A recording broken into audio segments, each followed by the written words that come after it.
A few interesting Jeopardy-related things today. Welcome to the Final Wager. I'm Keith Williams.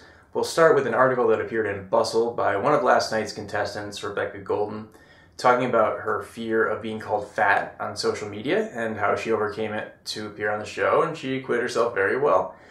It's an excellent article, and you can find it on the game page on Final Wager or on my social media or on bustle.com.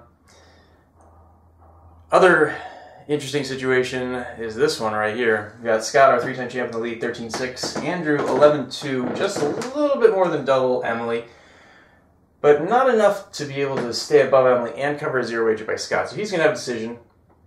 Scott's going to have a decision. Emily's going to have a decision. Everyone's going to have choices here. Let's start with Andrew, doubling up, 22-4. Scott, stay above that, 88. If he's wrong with that wager, 4,800.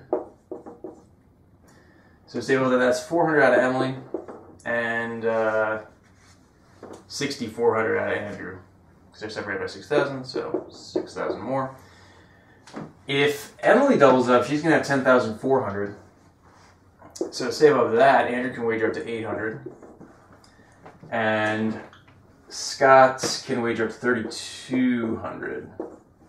Alright, so we're done with that. Second order.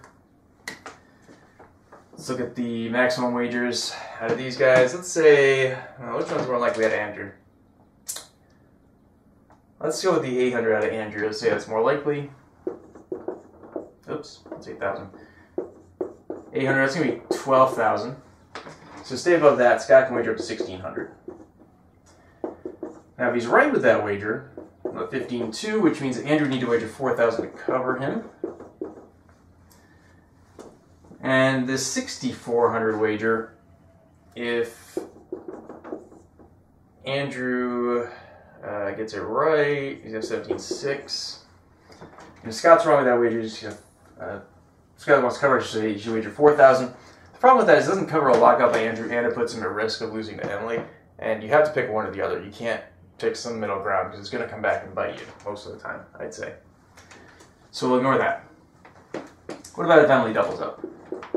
Well, doubles up, I mean, adds 400, 5,600. So to stay above that, that's going to be 5,600 at most. So we'll get rid of that, put that there, 5,600.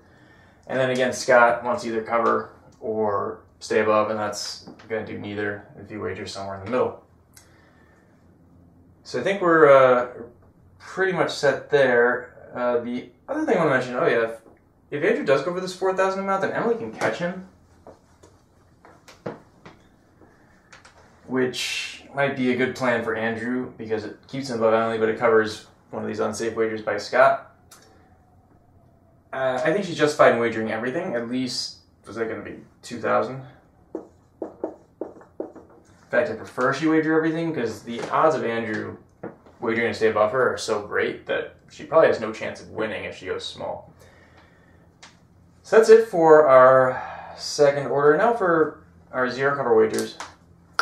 Oops. That was a weak throw.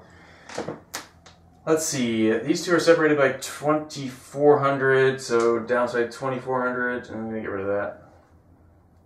4,800, no, nothing doing there. 2,400, no, 4,800, we have a little.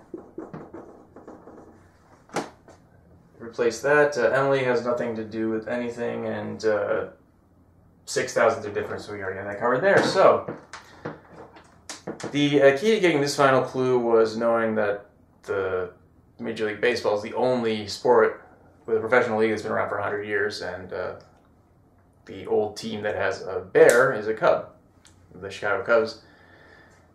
The Red Sox adopted Wally the Green Monster in the 90s, I think 96, 97. And he was initially panned, and now he's kind of beloved. So maybe the same thing will happen with this guy, although, well, come to think of it, Wally doesn't have pants either. So we got a new champion, Andrew, and he's going to return tomorrow to face two new competitors and try to take this one into the weekend. And we'll do that here too. I hope you'll join me on the Final Wager.